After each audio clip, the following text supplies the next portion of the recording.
What's up everyone? Today we're talking all about lookups and which function you should actually be using. This video will be more focused on your thinking and your logic when you're setting up data sets rather than just knowing how to do the thing. I'm a really big proponent of understanding the concept instead of just focusing on things that you can Google. So if you've ever been confused about what lookup function you should use to be more effective and productive at work, this 5-minute video will be all that you need. Now, I apologize for my raspy voice. I know it sounds horrible, but I've been really sick for the last 2 weeks and I could barely get any words out, but I just really missed making videos, so I had to do this, and I apologize for sounding so bad. Anyway, before we dive into the differences, I do want to quickly touch upon 2 things that are common in all lookups: unique identifiers and duplicate limitations. For all 3 functions, you need a lookup value. Think of it as a unique identifier which connects your 2 data sets. The ID in one data set references information that you are interested in from another data set. All 3 functions only return the first match that they find. So if you have multiple values for an ID, it will only return the first value. Let's start with Vlookup. Vlookup, like I've mentioned before, is not my favorite function. It's okay for small data sets, or when you want to quickly extract information to put in a PowerPoint or a meeting or an email. It's great for that. But when you're cleaning data sets or you're merging data sets to answer business questions, it's just not reliable enough. The lookup column always has to be on the left, so you're always rearranging data. Plus, if you change anything in your data set, you add or delete columns, your formula just breaks. So when you're setting up your data sets to further analyze them, you cannot be worrying about whether your formula will break if someone enters any more information.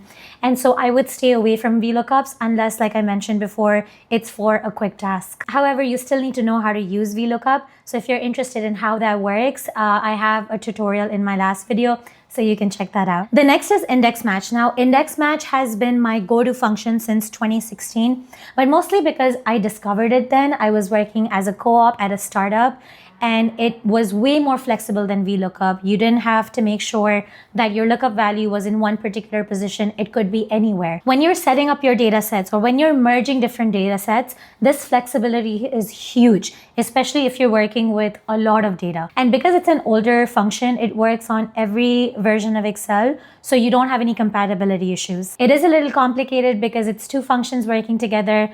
Match finds the position and index returns the value. But once you get used to it, it becomes second nature. So that's why it was my go-to function for a very long time. And it also looked great in interviews because it showed that I understood nested functions.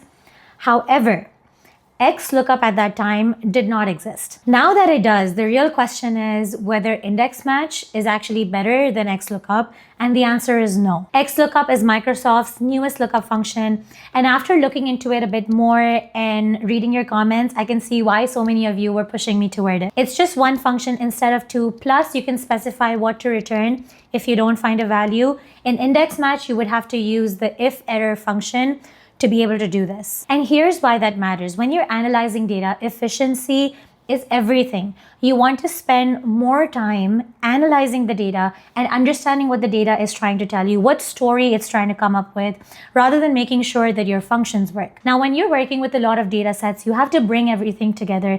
In my last video, I talked about pivot tables and how you can use pivot tables to answer questions about which product is working better, if you want to expand, which country, which city you should expand in, how many items are being returned, why are those items being returned.